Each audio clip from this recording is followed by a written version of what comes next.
Welcome to Think Big with Dan and Qasim. Join hosts Dan Melnick and Qasim Masood as they explore big ideas, limitless possibilities, and engage with visionaries, entrepreneurs, and thought leaders who dare to dream big, get inspired, motivated, and find practical tips for personal growth.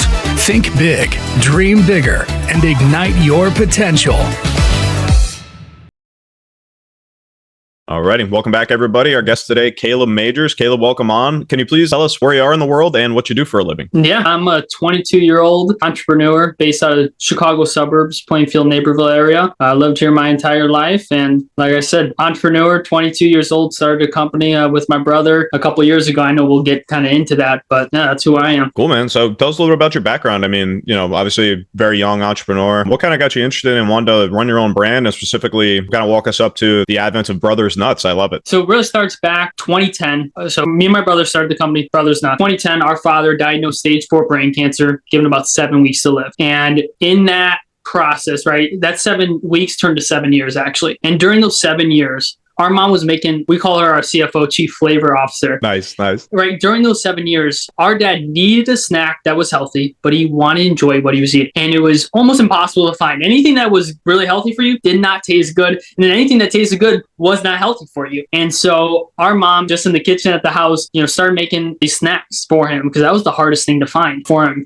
And so when she was making those snacks, in 2017, like I said, 7 weeks turned to 7 years. Cancer came back in 2017, and he did pass away in 2017. And when that happened, me and my brother were like, okay, maybe there's something here, right? Because we started selling to family, friends, local farmers markets, and people were buying them. People liked them. And then we're like, all right, let's see if we can take this to another level. Again, at that time, he was I think 8th grade. I was a sophomore in high school. So, 13 and 15 years old, had no idea what we were doing, still in school. And we were like, let's take this step back, what happened with our dad, and kind of turn it to a setup is the way we like to put it. And that's how we initially got started in, the nuts and seeds and, the CPG space. Growing up, it wasn't a dream of ours, right? Oh, we're going to be in stores and we're going to make this snack like that. That was probably not even, in the back of our mind. There was 100 things before that. And so, but we kind of got through that tragedy, that setback, and we turned it into a setup. And that's how we kind of got started in it. That's awesome, man. And yeah, sorry about your father, by the way. It's obviously tragic, but I mean, what an incredible story that you get that terrible news and, elongated for 100x to 7 years. It's amazing. It's so funny. I always thought we talked to a lot of CPG brands on the podcast. If you listen to any of the other episodes, there's a lot of CPG founders, I think, propping up right now. And the stories are very much similar. It seems a lot of the times it usually comes from either a necessity or, a labor of love started for somebody's spouse or their kids or something. So I always enjoy stories of how CPG brands came to be about. So then yours is as good as any I've heard. So, but tell me about, I guess, in the story of, looking for healthy snacks. So what kind of made your mother, I guess, and you guys kind of hone in on the, the nuts, I guess, specifically, because you think about, all the different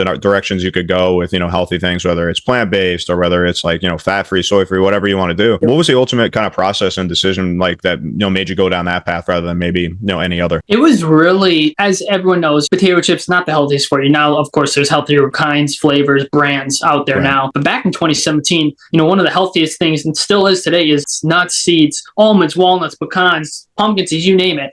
Super healthy for you, high in healthy fats, clean. But the hardest thing about them, right, is they're very hard on the digestive system. And then, one of the hardest things on the digestive system that you can eat. And so that's why, and our dad with his compromised immune system, he enjoyed eating, almonds, walnuts, etc. But they were super hard on his digestive system that he couldn't eat them. And so the sprouting process, long story short, growing and getting more popular, sprouting soaked in water with pink Himalayan sea salt for a certain amount of time, releases that acidic acid, making it taste better and easier to digest. And so it's getting more popular. You'll see more brands doing it now, from the nuts and the seeds, the bread, etc. So that's how, what made it a little different. And that's why she started making the nuts. Our first flavor, the crackled cheesy almonds, those almonds she was making sprouted. All our products are all organic, dairy-free, gluten-free, sprouted, non-GMO, zero sugar, you name it, they are it. but at the same time, they taste amazing. And so kind of to answer your question, why we did nuts and seeds is because really back now that's 7 years ago, 6 years ago, 7 years ago, no one was really sprouting their products. Now it's more popular, but that's kind of why we started, because it wasn't out there and we knew the health benefits of it was crazy. Yeah, no, it definitely is. I mean, I see sprouted breads all over the grocery store. I actually love my sprouted bread. It's just like, you can tell the difference in the taste. You can tell the difference in how you feel after you eat those things,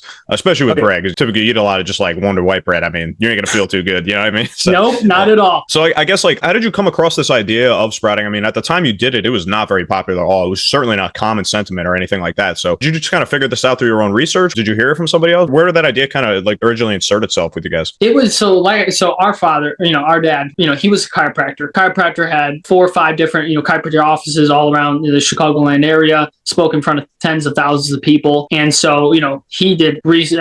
I couldn't tell you how many hours research he did a month or every week. And so when doing all that research, to help other people, one of the things he came across was sprouting. And so that's kind of how it initially started was, he came across it. He did a bunch of research, saw the benefits, saw that no one was doing it. He's like, to our mom, he's like, hey, can you try this, start doing this at the house for me and, for the family. And so that's kind of how we came across the sprouting process. And now it's just, taken to that next level over the past couple of years. Yeah, no, that's amazing. So it's kind of like you guys developed this thing to help your father through an incredibly stressful and obviously difficult time. But the original idea came from him. So in a way, it's just like kind of his legacy living on through you guys too, through his sons. It's such an amazing story, correct. Man. I love it. Absolutely correct. Yeah, it's carrying on his legacy, but then creating our own at the same time is kind of how. Yeah, that's awesome. That's amazing. So I guess kind of walk me up to obviously 2017. Or I guess you mentioned that the original day was 2013. When was like was the commercial launch? Kind of after, unfortunately, your father had passed. Was that kind of really when you like put 2 feet in and kind of really started to expand the brand that way? So 2017, in January 2017 is when he passed away. For the next about 4 years, from 2017 to about 2021 or so, the business was around, but it was more of a hobby. It wasn't a business. Right. It was like what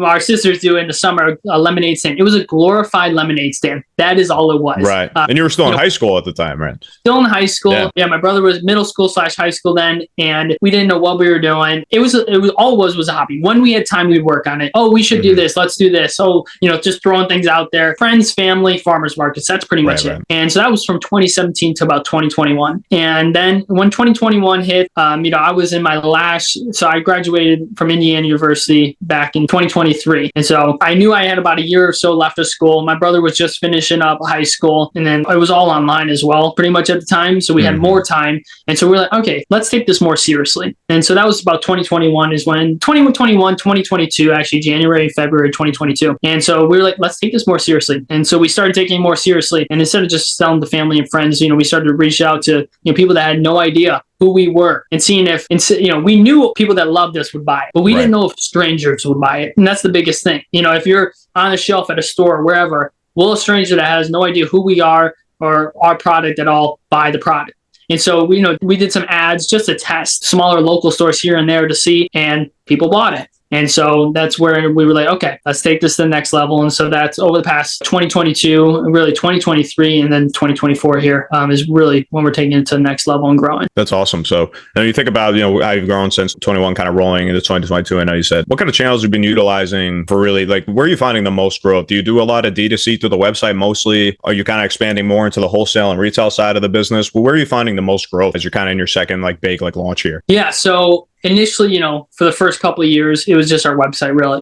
People that we knew would go on the website and we ship it to them. Yeah, that's pretty much it, D2C. We did we're on Amazon. We don't do much there, but so it started with D2C. So right now, if you look at our percentage over the past, 12 months, our percentage of sales wise is about 80% wholesale and then 20% D2C. And so, of course, we're growing faster and more in the retail wholesale accounts right now, but we want to as well, as the D2C, it's, we have more data on the customers. We know exactly who they are, the higher margins, and so all the above. And so we're 100% putting in effort over the next 12 months to grow that as well. One's growing the other because, people are seeing it at the stores and then they possibly go to the website and try different flavors as well. So I would say 80% wholesale, 20% D2C, and then just trying to grow it all organically right now at the same time. Yeah, no, they're definitely not mutually exclusive. I think that's it's kind of a mistake. A lot of younger, and not even an age younger, but just like maybe in their first entrepreneurial venture at 40, 45, when I say younger entrepreneurs, I think they get this idea of like kind of like having the two sects of their business, especially in CPG, like, yes, there's the wholesale, there's your D2C, and maybe like there's Amazon or other marketplaces, kind of like thinking about those separately. But it's important, that is something that you mentioned, I think is important for people to understand, is they're not mutually exclusive. Like the experience people have buying it from your wholesale shelves, feeds right back into your website, and vice versa. People go to the website, they try it, they order something. You obviously have like, store locators that might say, okay, like I know I can just go to the grocery store and buy it, and that nurtures the other side. So they definitely play hand in hand. And I'll say one of the biggest things that I hear is like kind of like a common denominator in this space with growing CPG brands is just like the maintenance of an omni-channel approach, which you're clearly doing. I think a lot of people learned that lesson the hard way during COVID. They were kind of really relying on one or two big chains,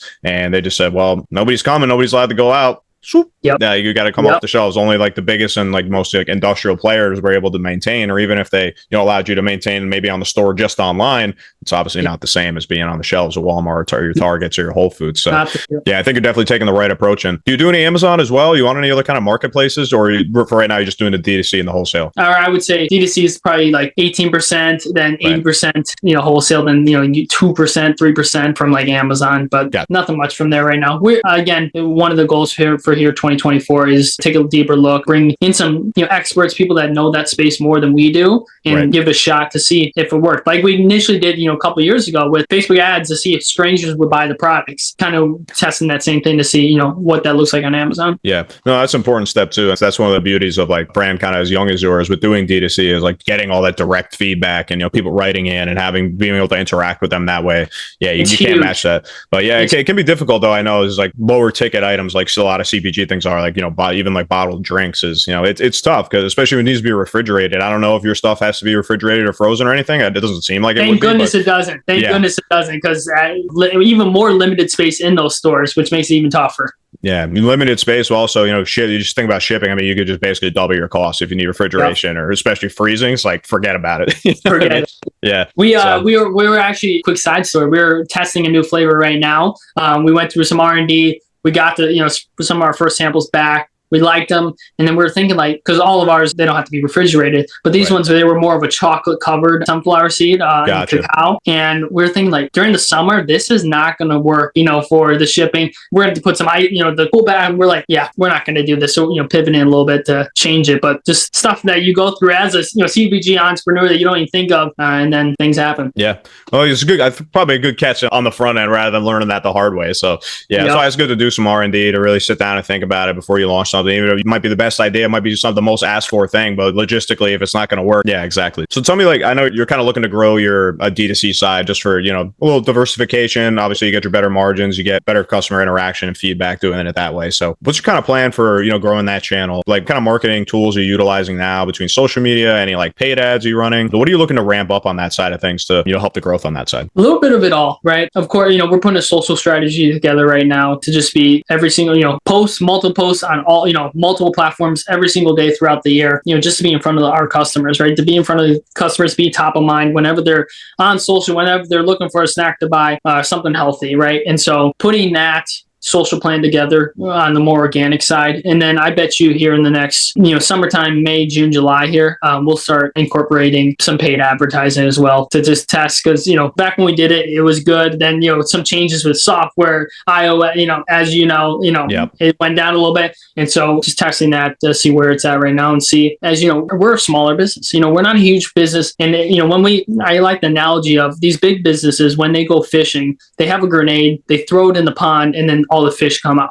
Mm-hmm. With us, I go to the pond, I have one pole and one lure, and I'm casting and trying to catch one. That's what we're doing, right? That on the marketing side. So if I have $100 to spend, let's say, is it $100 the best on a Facebook ad, or is $100 the best going to ABC store, giving to the managers a super specific personalized gift that they love for them, and instead of getting one spot, now I have 4 spots in the store? Which one's the better ROI and return on that $100? Of course, a Facebook ad might be easier. Spend $100, we're done, see what comes from it. The $100, on the store director, I got to find out what they like, I got to go deliver it, I got to talk to them, I got to put it together, I got to go buy it. Mm-hmm. But the $100 Facebook ad might return $100 or $200. That store, given the $100, 4 different spots might be $500 or $1,000. And so it's just really evaluating what's the best way to spend that $100 and where that is at. Yeah, so true. And to that point, I think it's important when you do think about you're a growing business, you have a limited budget. And when you're thinking about doing digital ads this way, I think it's important to, kind of have an ICP, ideal customer profile, like who you're really looking to target specifically. Because you can target a big percentage of a very specific demographic with the money that you have. What you can't do is what the big stores do is, like you say, I like the grenade, I like a bug zapper in the river even better, right? It's the same thing. So it's interesting. So we obviously think about these things, and like, where do you kind of find your like niche settling in with like the direct feedback that you've been able to get already through your D2C? Do you find it's like in tandem with like a drink companion? I know you mentioned like ABC stores. I can imagine that's probably a space for that. But what do you kind of find is your general like demographic or psychographic that's buying through the D2C? Yeah, our ideal demographic is it's because our product, it's literally, I don't like to use that word, but it's literally the healthiest snack you can find out there, but it tastes good, right? And with that health, it's not cheap, right? It's not $1. It's not something you grab from a college student, right? So like for me, just graduating college, a college student, they might eat healthy or, after college, athletes, but a lot of times they don't have the budget to spend whatever amount their snacks, for example. And so our ideal client is a mom of a family between that age of 30 to 45 or so that's health conscious, then that cares for her health, her family's health. And that's really what it is. And so, targeting that through our D2C, if it's advertising, if it's our social, as well as, in the store, our products would fit better on a shelf at, a health food store versus a Walmart. Just a different, a different demographic shopping at Walmart than Whole Foods. And so, where our product fits best, that's where we want it to be. And that's what we're targeting. Yeah, no, that makes sense. I think that avatar makes perfect sense for what you're doing, because if you think about the price point of your product, like it's not the cheapest thing out there. It doesn't purport to be. It's supposed to be the healthiest option out there for you, as you say. And people who aren't willing to spend the money on more health conscious options, it's not your customer anyway. So I think you have a great perspective on that for sure. So I guess I'm curious though, in the story with obviously the advent to the idea was your father going through cancer diagnosis and treatment. Now you mentioned a little, about maybe the effect that, what you were producing and in these snacks that he was having, and maybe helping that and like having that like very surprising elongation of life, which is an amazing and beautiful thing. Did you looked into or maybe even thought about like looking into potential like real like clinical effects of the sprouting process in foods? I mean, do you do any kind of like consumer education that way, like either on the packaging or any like, newsletters that you do or anything like that? I'm glad you brought it. That's one thing we do need to focus more on. Yes, the sprouting process is getting more popular. More people know about it, but not to the extent that they should. Or, people that, oh yeah, I've heard of it. What is it? And they're like, oh, I have no idea.